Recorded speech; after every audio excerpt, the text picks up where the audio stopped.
Representing the business of boxing, ladies and gentlemen, let's hear it for Manager Marty! Thank you. You're far too kind. Thank you very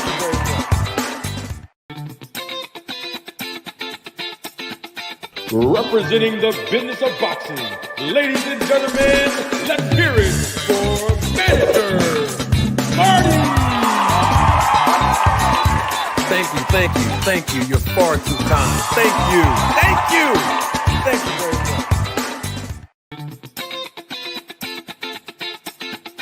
Representing the business of boxing, ladies and gentlemen, let's hear it for Manager Marty!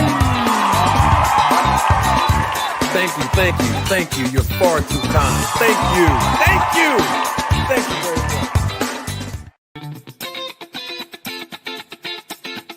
Representing the business of boxing, ladies and gentlemen, let's hear it for Manager Marty! Thank you. You're far too kind. Thank you very much.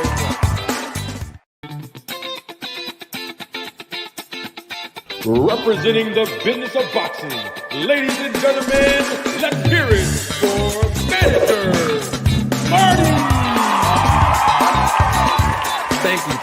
Thank you. You're far too kind. Thank you very much.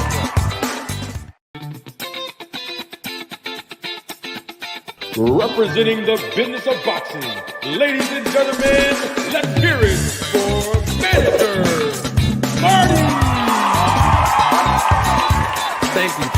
Thank you. You're far too kind. Thank you very much.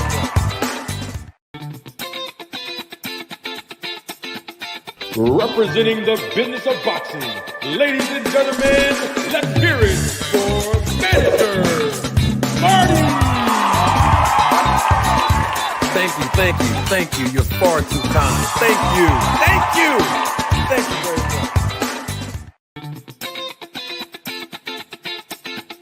Representing the business of boxing, ladies and gentlemen, let's hear it for Manager Marty! Thank you. You're far too kind. Thank you very much.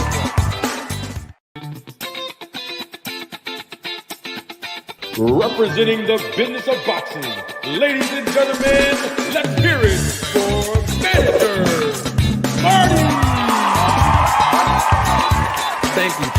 Thank you. You're far too kind. Thank you very much.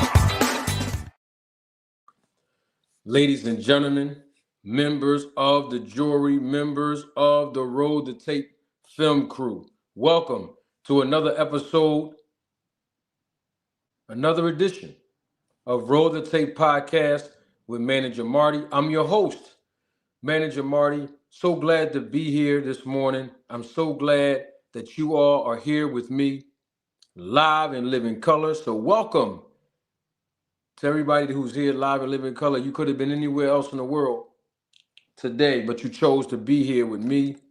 If you're watching the replay of this live, I welcome you as well.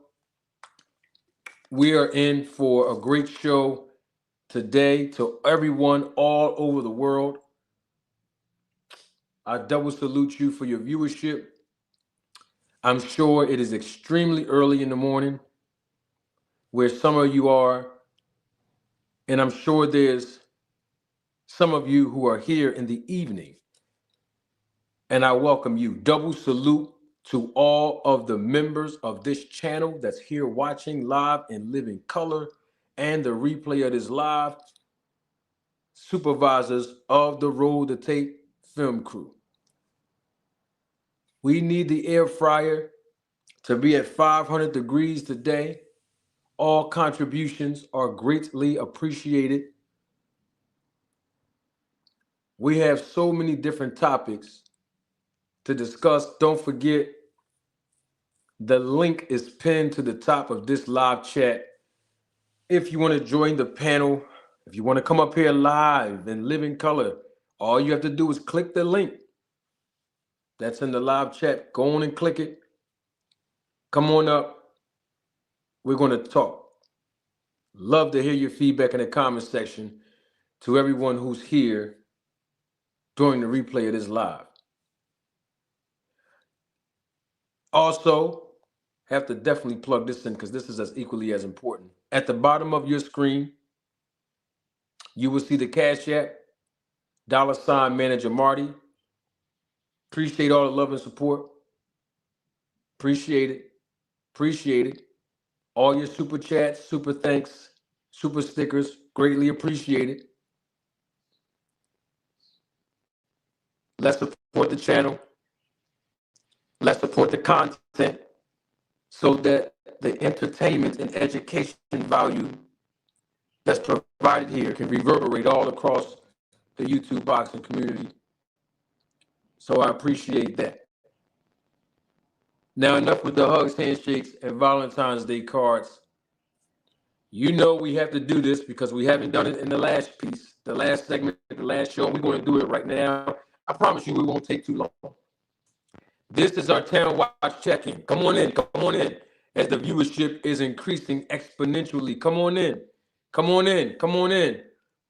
This is the segment where we call it Town Watch check-in. This is like our icebreaker, and it allows each and every last one of us that are here live in living color and the replay of this live in the comment section. You all can be a part of the broadcast, be a part of this segment by engaging. This is the time we're doing that now. Town Watch check-in, here we go. If you don't know what this is, I'm going to break it down to you real quickly. Town Watch check-in is very simple. You insert where you are from, born and raised, and or where you are located now, any city, any state, any island, and any country. And I will publicly acknowledge it live and living color right now. I'm going to start it off first. Representing Arlington, Texas. My body might be somewhere else, but my heart still is in the great city of Arlington, Texas. Mansfield section to be specific, Tarrant County to be exact. By way of my hometown, the great city of Philadelphia. No, not the city of Philadelphia that's in the state of Mississippi. No, I'm talking about the great city of Philadelphia that resides in the state of Pennsylvania. That's where I'm from. That's where I'm representing. What say you? 619, San Diego, California. Representing the West Coast is in the building. I see you. Come on, y'all. Let's check on in. I promise you we won't take too long on this. We won't take too long on this. Baltimore, Maryland. Just pulled up in the parking lot. I see you. Come on in. Come on in.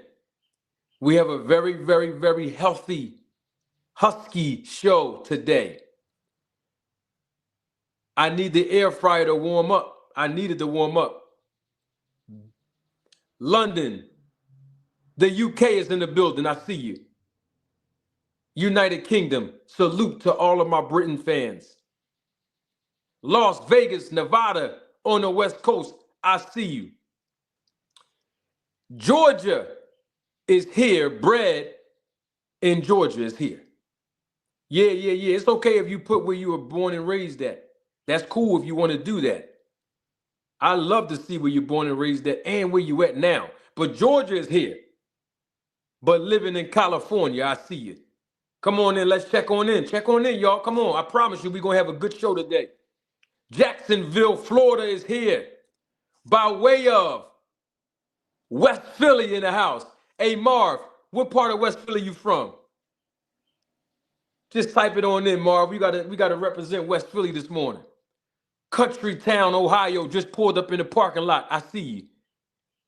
Come on, y'all. Let's check on in. Check on in. Check on in. Check on in. Yeah. Come on, check on in.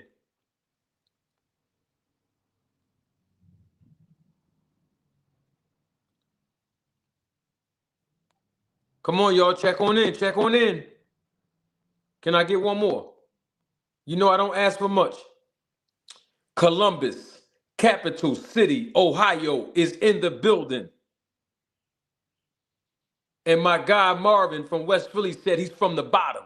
Some of y'all don't know what that is. That's okay. Some of y'all don't know where the bottom is in Philly, in West Philly. But that's okay. Marv's going to tell y'all about it later on. But right now, we got to represent another part of Philly where I'm born and raised at. Boxing Guru 215 in the building. North Philly is in the building. A Guru. Guru, what part of North you from? Just type it in. I got to shout out North Philly because that's where I'm from, born and raised. North Philly in the building. Now, we did say Columbus, Ohio is in the building, but guess what? Cleveland, Ohio is also in the building. Just pulled up in the parking lot. H-Town in the house. My guy, Jay Miller, is here. Oh, man, we're going to have a good live today. I see some heavy hitters in the live chat. Woo, I got some education for y'all this morning. And I'm showing my face, too. You know, anytime I talk about Snack, Vada, Victor Conti, PDs, whoever, whatever, I show my face. We're going to have a good show. A Boxing Guru, real quick. What part of North Philly you from, man? Real quick, real quick.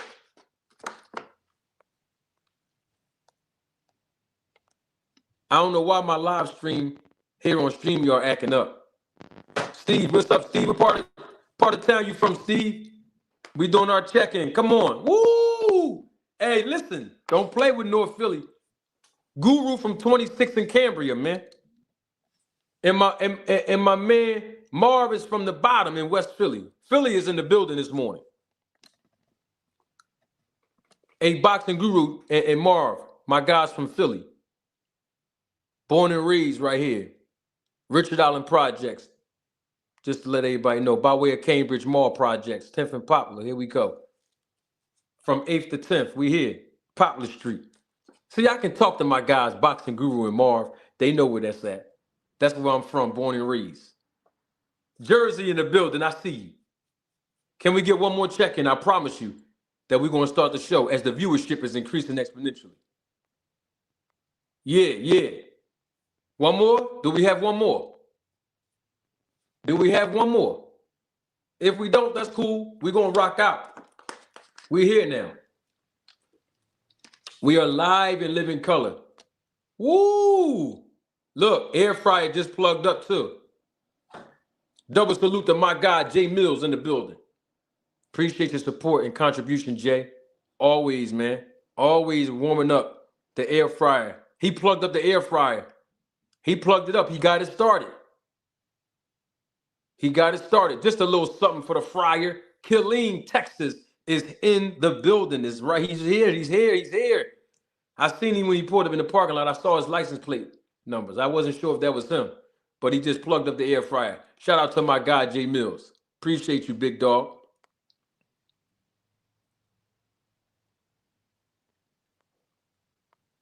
Yo, my StreamYard acting up. It's not giving me, it's all good. New Orleans is in the building. I see you. Dayton, Ohio is here. We had Cleveland, Columbus, and now Dayton, Ohio. They love me over there in Ohio. Yeah, I see New Orleans. I see the license plate number. I'm looking out the window. Yeah, I'm looking out the window. The parking lot is right here. South Central, LA is in the building.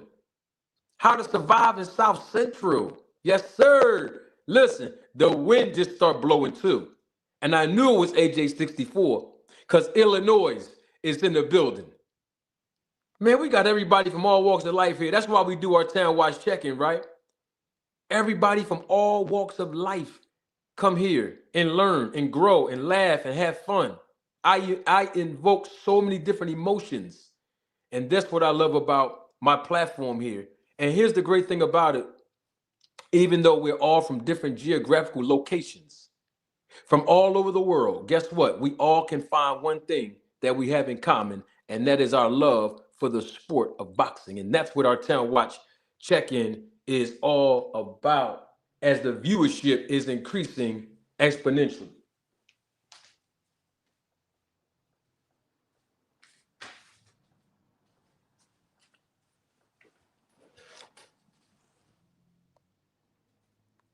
Now, with that being said,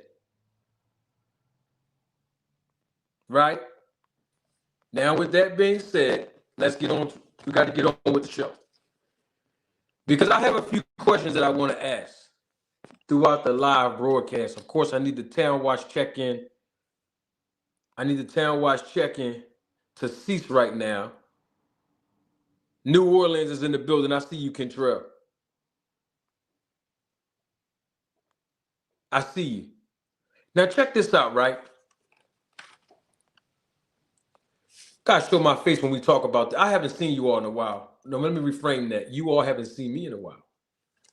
Let's get right to it, right? Let's get right to it. I'm going to break down the business of boxing.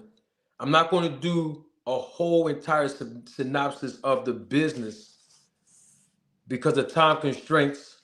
But also at the end of the day, I have some other plans and goals that I want to provide for all of you, the fans of this channel, my fans, even professional boxers, etc.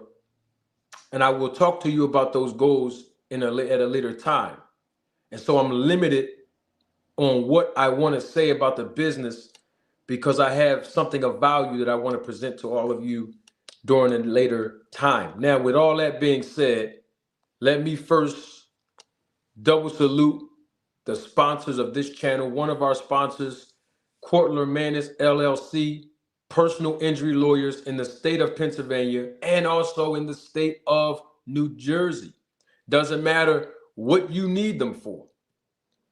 Automobile accidents, workers' comp cases, slip and fall, medical malpractice, you name it. They are the people that you need to call. Number at the bottom of your screen, 267-457-4201. Their website is wefightwewin.com. I'm not just advertising for them because they're sponsors of the channel. No, I'm telling you that I'm providing credibility to them because I personally used their services within the last 10 years on numerous of occasions. And I also referred them to family members and friends of mine. And when I tell you their website is true, they fight, they win, they really fight, and they really win. And with all that being said, I want to make sure I give them the plug that they deserve. Let's get into this. Teofimo Lopez apologized. Which I thought I forgot. I thought I wasn't going to speak on that. Teofimo Lopez apologized to Turki Al-Sheikh. Right? Now, let me say this about that. I don't have a problem with Teofimo Lopez apologizing to Turki Al-Sheikh. In fact, I didn't have a problem with Shakur Stevenson apologizing to Turki Al-Sheikh. Y'all remember that? Y'all remember when Shakur, y'all don't remember? Okay, let me refresh your memory if you don't, because I want to make sure that we're on the same page. So Shakur Stevenson apologized to Turki Al-Sheikh on X, formerly known as Twitter. Shakur Stevenson on April the 16th, 2025, you see the date on your screen, Shakur Stevenson tweeted, and this is what Shakur said on April the 16th of this year in the tweet. Excited about my next fight. It was a misunderstanding between Turki and the team. My apologies on my part for overreacting. Let's work at Turki Al-Sheikh. That was the tweet from Shakur Stevenson on April the 16th, 2025. He publicly apologized to Turki Al-Sheikh for making public comments out of frustration, his words not mine, on his part for overreacting. Now, with that being said, I was one of the few who came out and actually gave Shakur Stevenson credit. I gave Shakur credit as a man, because I always believe in maintaining integrity. No one's perfect. None of us are.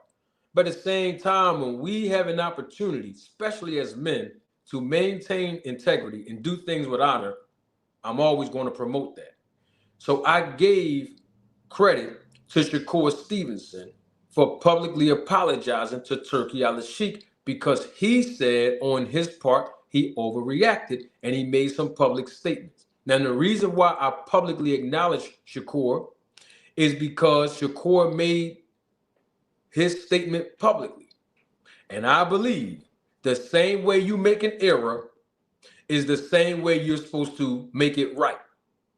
The same way you make an error is the same way you should make it right. So if you make a public statement and you're wrong, or you may put out misinformation, irregardless of whatever happens, you're supposed to come out later on and use that same method to make it right. Sort of like when I told Blue Blood, aka Blueberry, aka Blue Balls, Blueberry Sports TV, when I pulled up on him in Las Vegas almost 2 years ago, the night before the weigh-in of Terrence Crawford versus Errol Spence. And I told Blue Blood Sports TV, you lied on my character and you put dirt and mud on my name when you lied and said I called the YouTube police on you and flagged your channel. And you knew you lied. You publicly made those statements to disparage my reputation and my name, and you knew you lied, and you knew you didn't have no evidence that I did that, and I did not actually do it. So the same way you publicize that information and misinformation and false accusations on me in front of your audience, you should use that same method. By maintaining integrity, go to your same audience and say the same thing you saying to me privately, which is, I thought it was you, I'm sorry, my bad. So you apologize to me privately, which is fine. I give you credit for that, Blue. But at the same time, you still got to go back to your audience and tell them that you apologize to me privately and make it right and tell the people publicly that you knew you lied and you knew I didn't flag your channel or call the YouTube police on you. But unfortunately, Mr. Blue Balls, aka Blueberry, aka Blue Blood Sports TV did not do that. Now, this live is not about him. This video is not about him. I'm using that as an example, an illustration, to let you all know that even if he would have done that, I would have publicly acknowledged him as well. I'm talking about if he would have done the right thing. Shakur Stevenson did the right thing. In fact, not only that, but Teofimo Lopez did the right thing as well. He apologized. When did he apologize? Well, he did it on X, formerly known as Twitter, the same social media platform that Shakur did. And these are the words of Teofimo Lopez, literally a week ago. On May the 31st, 2025, Teofimo Lopez, he tweeted, and I quote, "To His Excellency at Turkey al-Shiki, I take full responsibility for my inappropriate words on the X app. I publicly apologize to HE, meaning His Excellency. I will conduct myself with greater respect, humility, and professionalism, sending love and light to all. Thank you. Hashtag boxing. Hashtag make boxing great again." Those were the words of Teofimo Lopez. Now, here's the issue that I have with these public apologies. I don't have a problem with Teofimo Lopez publicly apologizing to Turkey al-Shiki because he called them a dictator. Emphasize on the first four letters of that word. And I'm not going to repeat that word. But the point that I'm making is he made public statements that was offensive to Turkey publicly, right? And he apologized as a man. I respect that for Teofimo Lopez. Shakur Stevenson offended Turkey by the comments that he made publicly, and he used that same method to apologize. I got a question on that. Because I don't mean to start controversy. Okay, I do mean to start controversy. Because controversy creates cash. But it's something else that's more important than that I promote controversy for this reason. Because controversy creates conversation. I have a question on that, though it may be controversial. If Shakur Stevenson can apologize to Turkey al-Shiki publicly, and if Teofimo Lopez can apologize to Turkey al-Shiki publicly, then how come Shakur Stevenson or Teofimo Lopez can't keep that same energy when they offend others. I mean, for an example, when Teofimo Lopez made some disparaging remarks about other professional boxers, how come he did not apologize to them when he made those remarks publicly? Like when Shakur Stevenson, he made some disparaging remarks about other professional boxers publicly. How come he didn't make a public apology to any of them? I'm talking about his peers. I'm not saying that these guys shouldn't apologize to Turkey. I'm all for that. I just told y'all that. I commend both of these guys. I'm just trying to figure out, why are people picking and choosing when they want to maintain integrity? It was integrity for Shakur and Teofimo Lopez to make public statements that were obviously offensive and then turn right back around, use that same motive, use that same method to make it right and apologize publicly. I'm all for that. But my thing is, if you're going to do that for Turki Al-Ashiki, who's not from America, by the way, how you can't keep that same energy and maintain that same integrity when you offend other people publicly? That's all I'm saying. I mean, it's just a question. Now, I see somebody in the live chat making a comment and answering that question.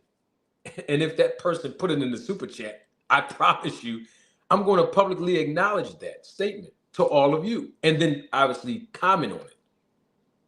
But I get it. Turki Al-Ashiki is putting butter on the bread. I get it. But we can't do things as men just for the sake of money.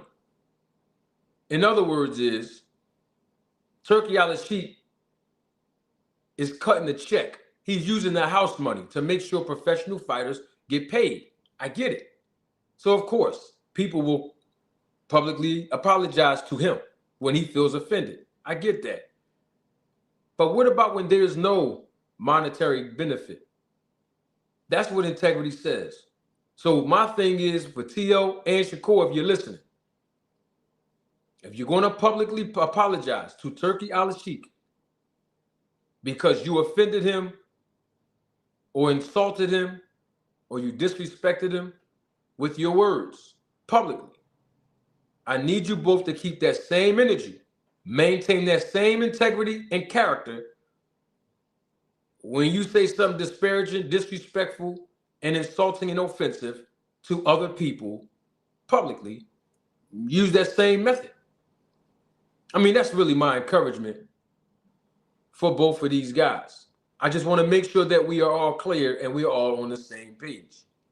With that being said, speaking of being on the same page, Gervonta Tank Davis somehow, some way now isn't on the same page with two people who he involved himself with in a managerial contract. And a lot of people are still trying to figure out how all of this happened. Now, I don't have the ins and outs of the story, meaning that I don't have any statements from Gervonta Tank Davis, nor do I have any statements from any of the two manager/financiers involved. But what I do have is the knowledge of the boxing business. Unfortunately, most of my counterparts, 98% of them, do not have it. I'm talking about my counterparts here on YouTube, content creators. And kudos and credit to some of them. I have to show my face to say this next part.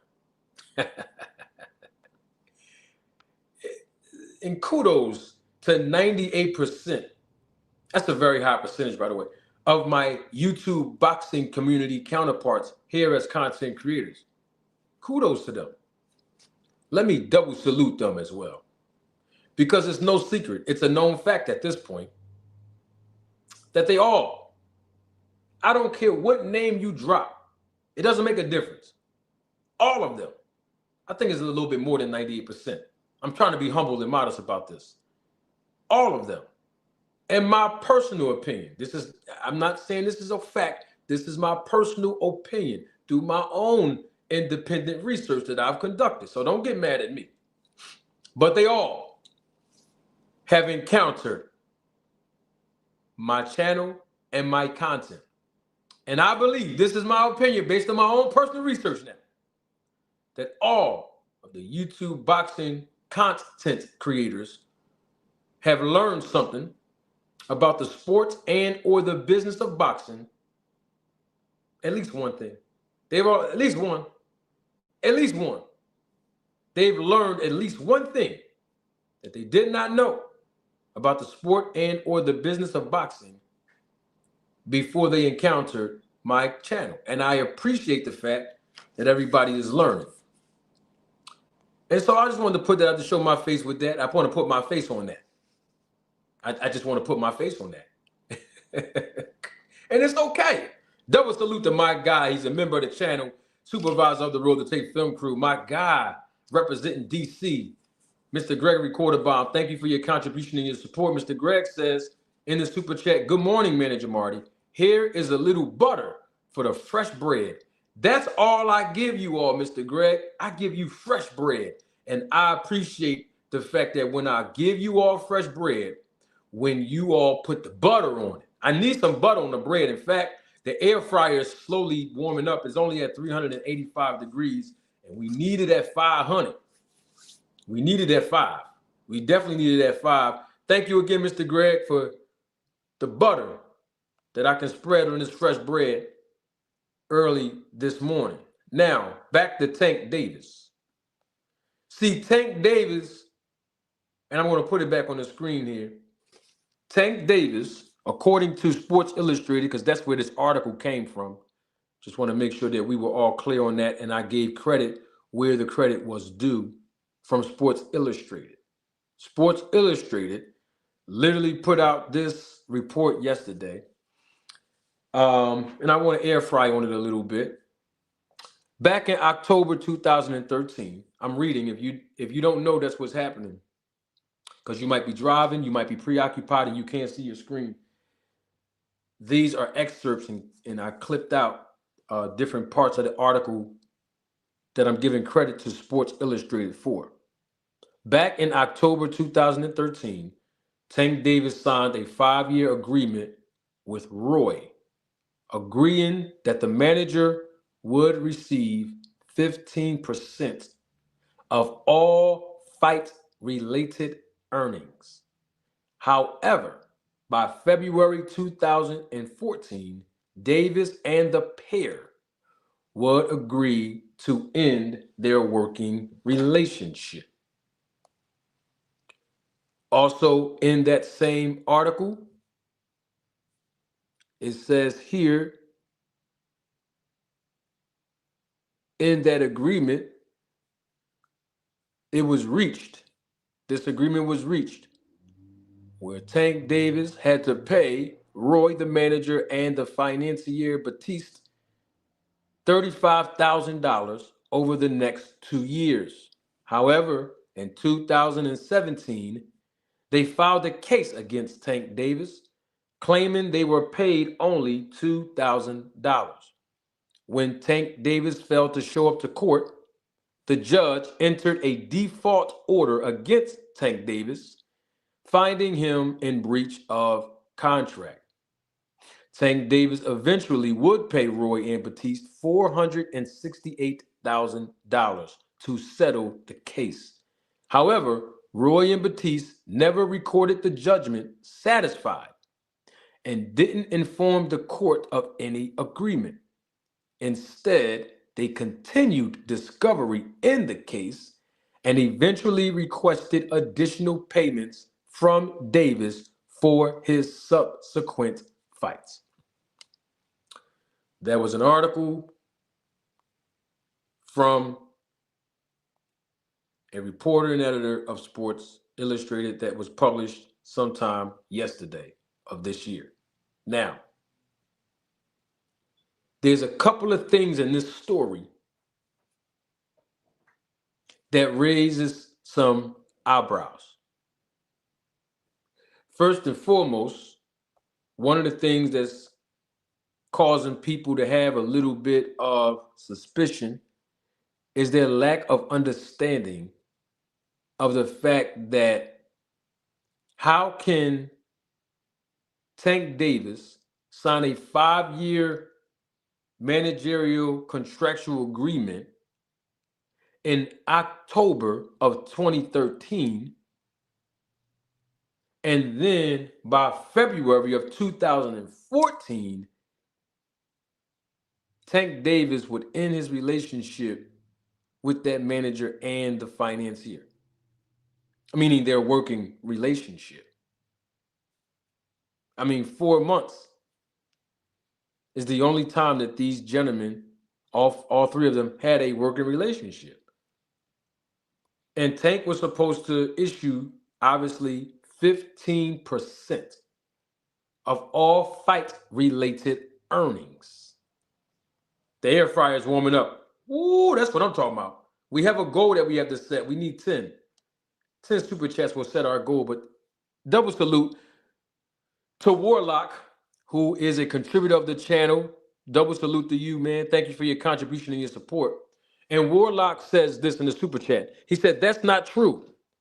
Shakur apologized to Berlinger too, and Coach Kenny. He apologized when he feel they are wrong, and he stands on what he says otherwise. No, I'm giving Shakur credit. I'm giving Shakur Stevenson credit for apologizing publicly. I get that. What I'm trying to say, and guess what? I remember him apologizing to Berlinger. I don't recall him apologizing to Coach Kenny, which was cool.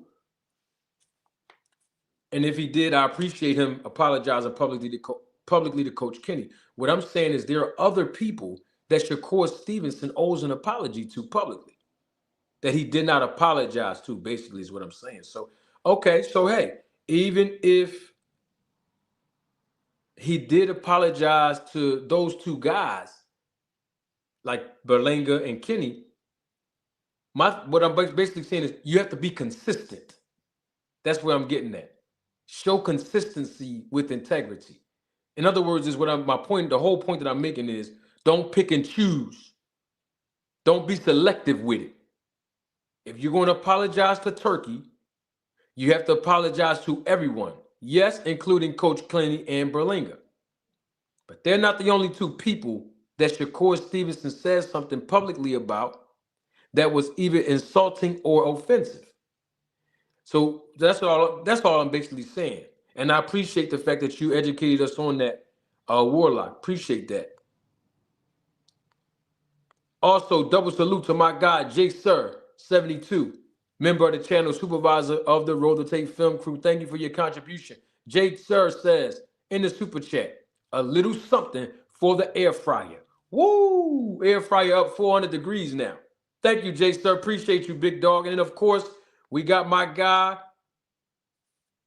Y'all know who he is, man. Honorary. That's all I'm going to say next to his name. Honorary. My guy, Lucky McKinnell's. Double salute to you, Lucky. Thank you for your contribution and your support to the channel. Lucky says, ask Mr. Greg to pass the butter over here. Mr. Greg, please pass some of that butter over there to Lucky and the rest of those that are watching live and live in color so we can spread some of that butter on this bread. Appreciate you again, Lucky, and the rest of the super chats. And we know we have more. The air fryer is up 400 degrees. Now, here's the thing about this that raised people's eyebrows. How can a manager and a boxer have a working relationship for only 4 months where the manager will receive 15% of all of a professional boxer's fight-related earnings? And then all of a sudden, it goes from $35,000 over the next 2 years based on an agreement that was reached by all parties involved. And then obviously a few years later, the $35,000 over the next 2 years were not met on Tank's part, which caused the other two party members to file a lawsuit against Tank because they claimed they only were paid $2,000. Tank Davis did not show up to court, so of course, by default, the judge entered an order against Tank, finding him in breach of contract. And it sounds like to me, according to this article, now I can only go by what we're reading right now, Tank made an out-of-court settlement on the case to the other two parties for $468,000. With that being said, it sounds like they didn't have any of that in writing, meaning a contract where their agreement of this out-of-court settlement was not only verbal, it is documented. And it sounds like it wasn't. So because it wasn't documented, and I'm talking about in a contractual agreement, the two other party members, Roy and Batiste, they never even recorded the judgment, that judgment was even satisfied by Tank. And they also did not inform the court that an out-of-court settlement was even made through an agreement first, and then obviously that payments were also made subsequently following that. So they still tried to continue discovery in the case and pursue the case, even though Tank Davis made a $468,000 settlement.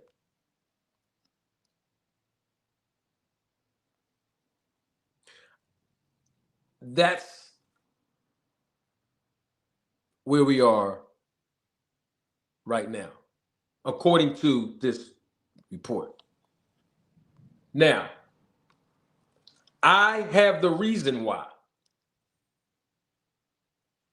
I know the reason why. I don't need to talk to any of the three parties involved. I know the business of boxing. I know the sole reason why the number jumped from $35,000 within 2 years to Tank Davis making an out-of-court settlement for nearly $468,000, according to the report that we just read.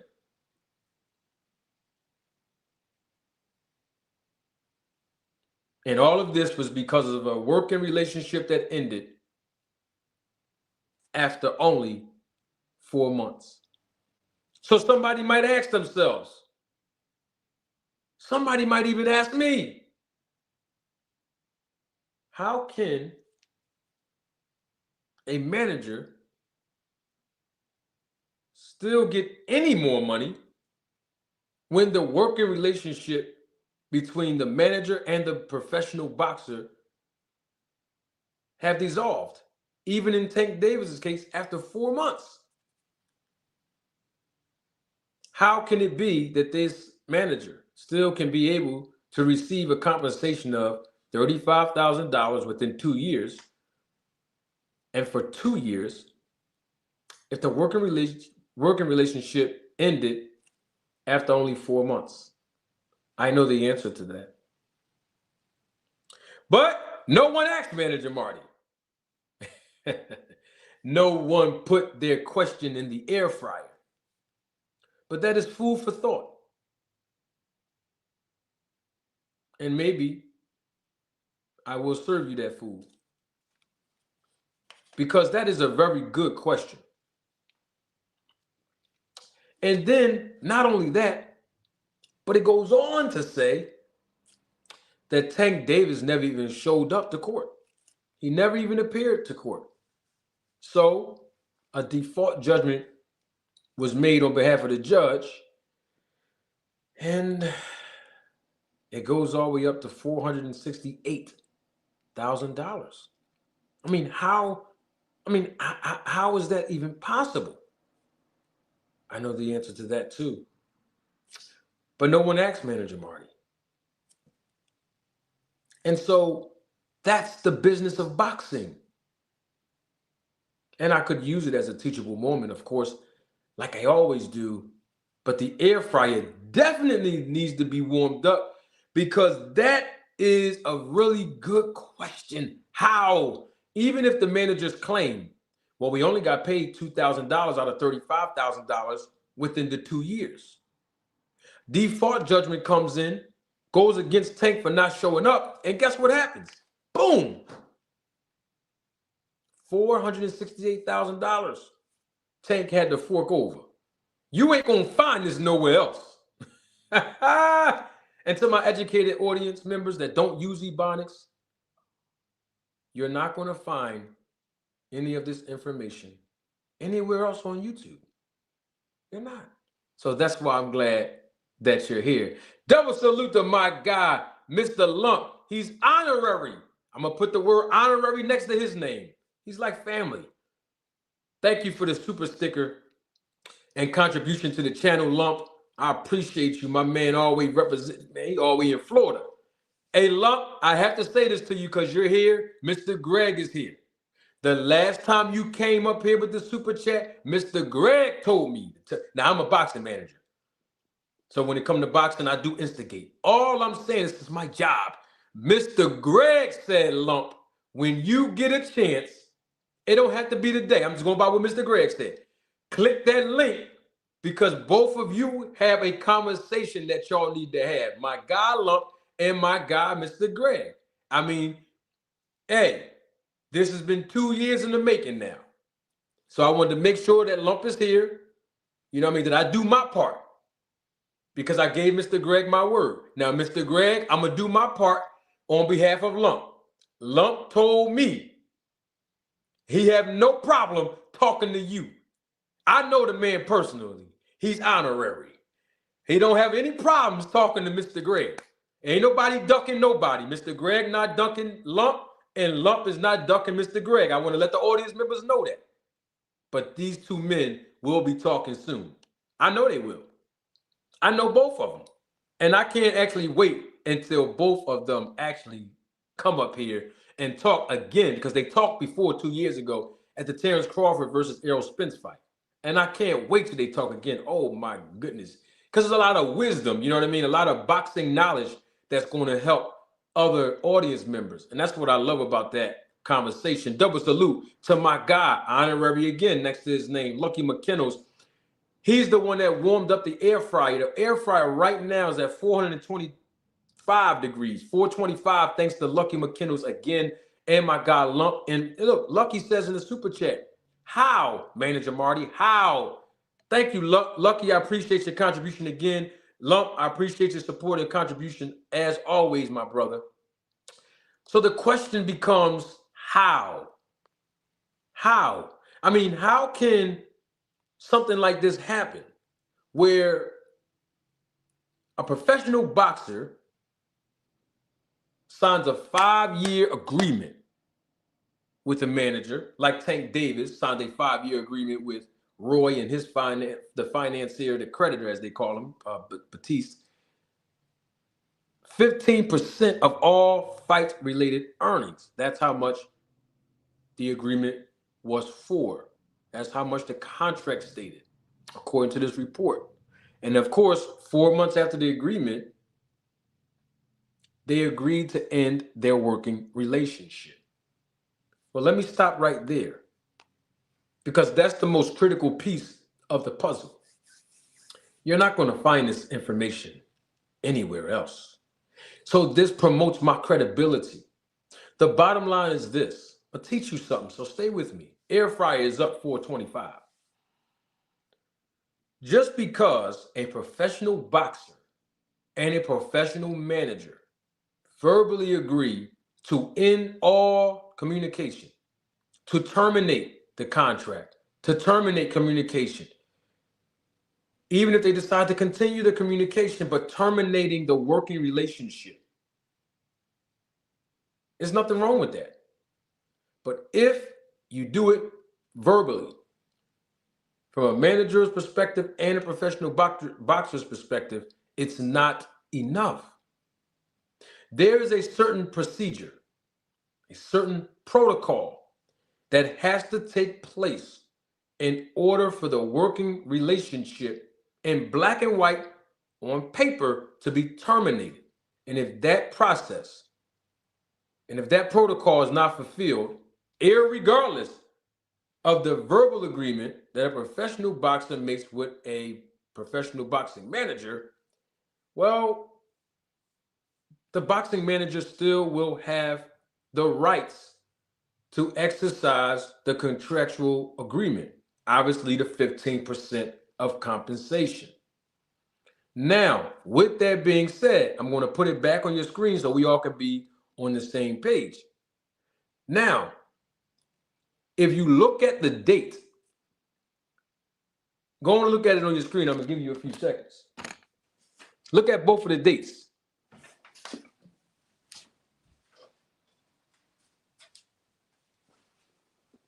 So if you look at both dates, right? I'm talking about the dates that's on your screen. October 2013 and February 2014. If you look at those dates, I mean, basically, well, the working relationship verbally lasted for 4 months, right? But the working relationship in black and white on paper, right? On paper, obviously lasted longer than 4 months. Remember, Tank Davis signed a 5-year. I'm just going by the report. I'm going to go back to it. It's on your screen. He signed a 5-year agreement with the manager. Okay? It said in October of 2013. But if you go and understand, if you go back and understand Tank Davis's career, I mean, basically, you know, in October of 2013, Tank Davis fought in his 5th professional fight. Nobody's else going to break this down to you the way I'm about to right now. Double salute to my guy again, spending the block. Honorary is next to his name as well. Mr. Greg Quarterbomb, he's back in the super chat. He just turned the air fryer up 435 degrees. Thank you, Mr. Greg. Mr. Greg says in the super chat, here is the... Come on, Mr. Greg. You know some of my audience members ain't old enough to know what marmalade is, but here is the marmalade for the bread and butter, Lucky. Also, I look forward to Lump bringing a bottle of Louis XIII for our conversation. So that was for you, Lucky. That's the marmalade for the bread and butter. And for you, Lump, make sure you bring a bottle of Louis XIII for your conversation with Mr. Gregory Quarterback. Thanks again, Mr. Greg. Appreciate you, man. I got one of the hottest chats on live. When it comes to boxing, oh man. Come on now. So in Tank Davis's 5th professional fight, October 2013, that was his 5th professional fight. So apparently, this working relationship between Tank and Roy obviously was in the beginning, the preliminary stages of Tank Davis's career, right? Obviously, this is before Al Heyman. Obviously, this is before Floyd Mayweather. Obviously, this is before PBC. Obviously, this is before GTD Promotions. The bottom line is that even if they agreed to end their working relationship verbally, the manager still had exclusive rights to Tank Davis for the remaining 5 years. Now, there was another agreement that was supposed to be reached. The other agreement that was supposed to be reached was that Tank Davis would have had to pay the manager Roy and his creditor $35,000 over the next 2 years. Okay? Over the next 2 years. So from February 2014 to the next 2 years, which was in 2016, Tank Davis was expected to pay $35,000. According to Roy, they claimed that they were only paid $2,000 of the $35,000. Now, Tank Davis did not come to court. He did not appear to defend himself. So the judge entered a default order against him, basically stating that Tank Davis was in breach of contract. Well, the problem that I'm having with that is, and I'm saying I'm having a problem with it, not because I really have a problem with it. I'm saying I have a problem with how that's worded because it's true. In other words, I'm saying is that because Tank Davis did not come to court, he violated the agreement. And the reason why I'm saying I have a problem with that is because he can't defend himself after the judgment is entered by the judge. Now, how can a judge find him in breach of contract when Davis and the pair agreed to end their working relationship? I just gave y'all the answer. He was still in a contractual obligation even after they agreed to end their working relationship. Why? Because there's a certain procedure and protocol that must be followed by both the manager and the professional boxer in this particular circumstance to actually end their working relationship on paper. So that's why the judge entered a default order finding Tank Davis in breach of contract. So to take it a step further, because that process and procedure did not take place on paper, and of course it involves other entities, but I'm not going to get into that right now. Davis eventually would pay Roy and Batiste $468,000 to settle the case. Now, usually when people settle, I'm talking about settle, not in a relationship, not in a romantic relationship. When I say settle, I'm talking about in a business relationship. I'm talking about when there are civil lawsuits being filed. People usually settle.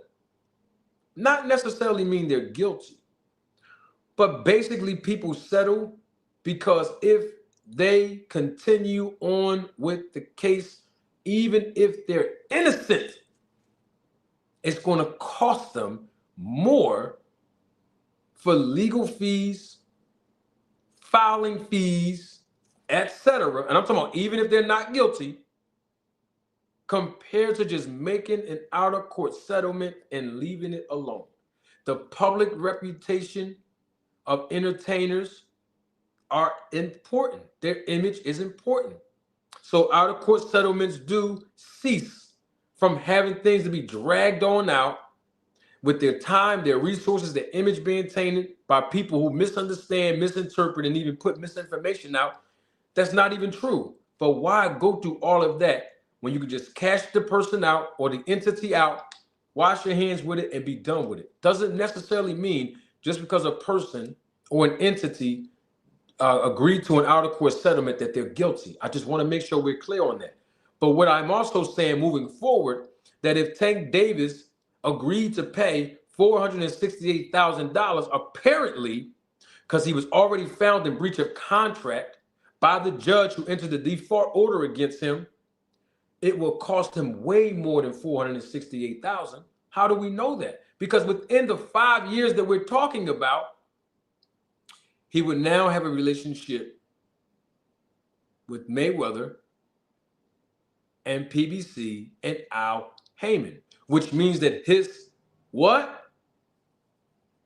Compensation, his purses will then do what? Increase. So it's not like he's going to be fighting for the same amount of money that he was making when he was 5-0, which was in October of 2013, when he signed a contract with these managers, right? Nobody else is going to break this down to you the way I am. They don't know. I do. Understand what I'm saying? The money look different as a professional boxer. You can ask any of them.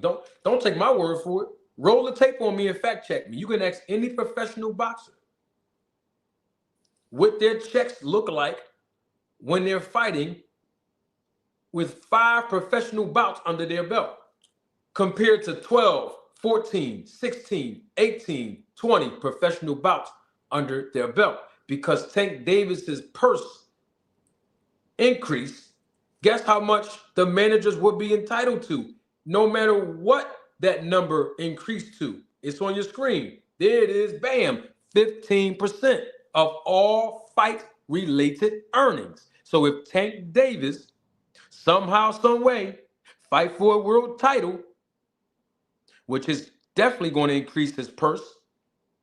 If Tank Davis, for some odd reason, fight on the undercard of someone else's headline pay-per-view, that somehow is also going to increase his compensation.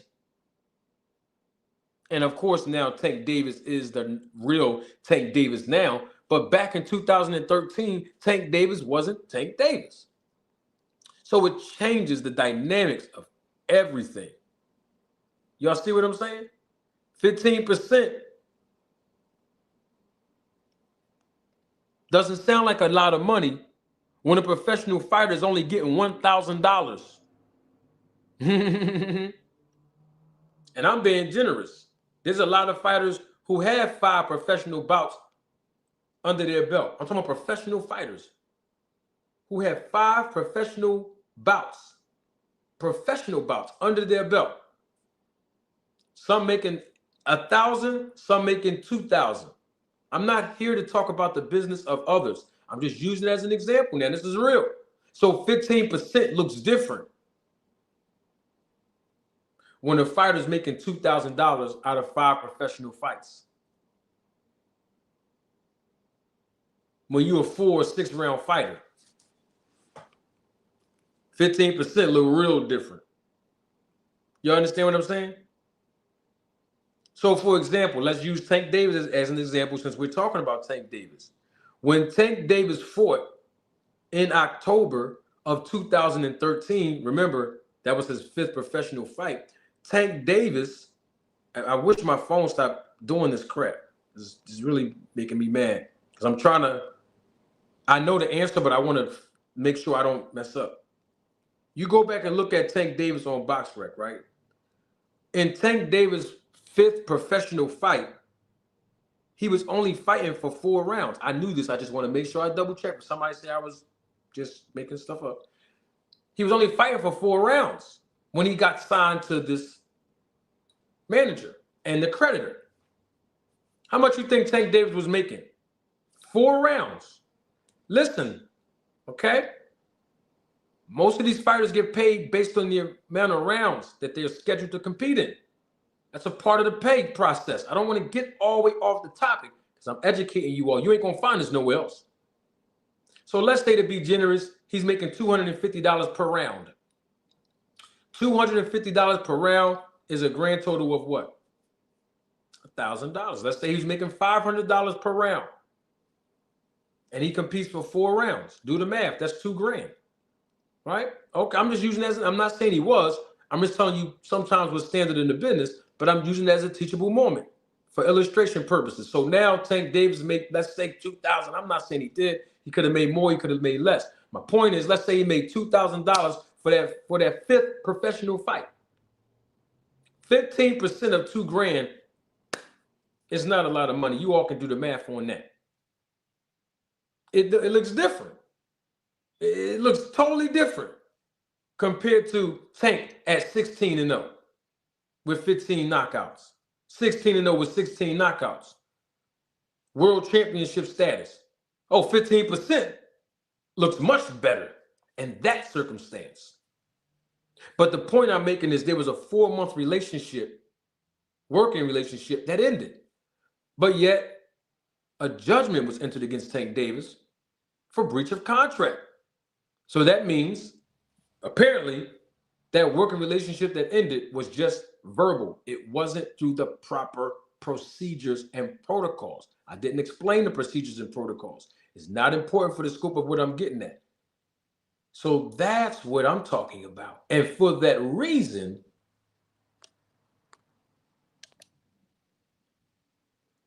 now it ended up in an out-of-court settlement. Double salute to Warlock. He spent the block, Buster Huey, as we say in Philly, giving another super chat. Thank you for your contribution and your support.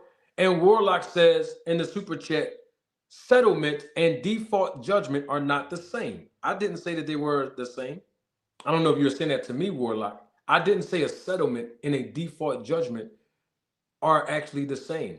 I didn't say that. I said there was a default judgment entered against Tank Davis for breach of contract. And because obviously he didn't appear, so that's what made the default judgment get entered in the first place, it was breach of contract. So because he was already in breach of contract, to stop the managers from still extracting 15% of his purse moving forward within the 5-year agreement, he made the I call it an out-of-court settlement. That's what I'm talking. I mean, I thought I made that clear. Maybe I didn't. But if I did not, I'm making it clear now. Because we know that from 2013, 5 years after that is what? 2018. So from 2013 to 2018, 5 years, the manager will be entitled to 15% of Tank Davis's purse. That's what let me put it back on the screen so we all can be on the same page. That's what the article claimed based on this lawsuit. You see it on your screen right there. That's all I'm saying. You know what I mean? So if you look at it for what it is, I mean, Tank Davis literally had to make that out-of-court settlement because why? And guess what? Even if he didn't personally make it, even if the new manager came and bought him out of his contract, because here's the thing, back in the day, it was acceptable for boxing managers to sell their interest to other boxing managers. And some of the boxing managers would sell their contractual interest to promoters, such as when Tim Witherspoon Sr. When Tim Witherspoon Sr. was fighting, someone else was managing him, but behind his back, the manager sold his managerial interest to who? Carl King, the stepson of Don King, who obviously Tim Witherspoon was signed to Don King Productions. Now, of course, Carl King was not a professional boxing manager, but that's how they did business back then. And it wasn't just Don King that did business that way. Don King basically mimicked other promoters, and he basically followed behind those same promoters who laid that foundation, even such as Bob Arum, and other promoters, just like, for example, Bob Arum, the promoter, would have his stepson, Todd Dubuff, run the company. Just like other people, not going to say their names, who would have their significant others become boxing managers and represent other fighters when the fighters are signed to the promotion company. It's a conflict of interest. The point that I'm making is that they don't follow those practices anymore. In fact, those practices nowadays are prohibited. A boxing manager cannot sell his or her interest of a professional boxer to another manager. However, contracts can be brought out because at the end of the day, Tank Davis would still be on the hook for 5 years if he did not settle his contractual obligation. And by that, That's where the out-of-court settlement came into play, because if that wouldn't have never happened, he still would have been on a hook for 15% of all his fight-related earnings to be issued to Roy and the creditor from 2013 to 2018. You're not going to find this information nowhere else. That's why I had to speak on it. Who else is more credible than me on YouTube to speak on this? So I appreciate all of you investing your time. The bottom line is that if you go and look at when Tank Davis start fighting within 2018, within that time frame, look at the people that he fought. Just look. Like when he fought Jose Pedraza. That was in 2017. Like when he fought Liam Walsh, 2017. How about when he fought Ricardo Nunez? That was in 2019. So the reason why I'm going to 2019, think about what I'm getting at. Anything under 2019 is when 15% of this young man's purse would have to be issued to Roy and the creditor. Now, don't forget, Tank Davis got signed to Mayweather Promotions when? Let's see, how many fights did Tank Davis? Let me. I gotta show I gotta show my face for this one. This is a trivia question for Tank Davis fans, because I'm sure they would know the answer to this. Double salute to my guy. Oh my goodness, man. Honorary next to his name. Double salute to Kamal Oz, my guy. I miss you, Kamal. Thank you for coming over, man. Thank you for your contribution and your support to the channel. Kamal Oz says in the super chat, salute to the king of boxing talk. I didn't even think about that being a good name for me, Kamal. I humbly accept that. And I appreciate that too, man. Thank you for giving me my flowers while I'm still here to smell them, man. Appreciate it, man. King of boxing talk. I like that. So that's what I'm saying. Trivia question. Tank Davis fans. Thanks again, Kamal. Appreciate you, man. King of boxing talk says these words. When did Tank Davis sign to Mayweather Promotions? How many fights did he have under his belt? Does anyone know?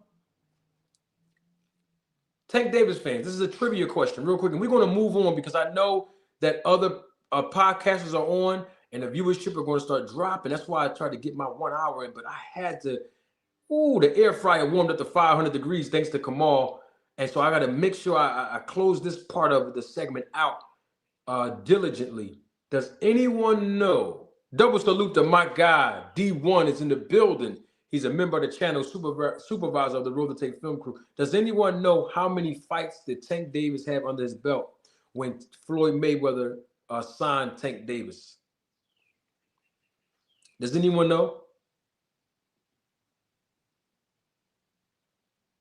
Anyone? It's a trivia question. If you don't know, it's fine. I was just trying to make sure that we always on the same page of why I believe that 468,000 was issued. Double salute to my guy, Mr. Greg. Man, Mr. Greg, I gotta buy you some. I don't know if you smoke. I don't smoke, but some cigars or something, man, because you are coming through heavy in the super chat, and you always come through for me in the super chat, warming up the air fryer beyond 500 degrees thus far. Thank you again for your support and contribution, man, Mr. Greg.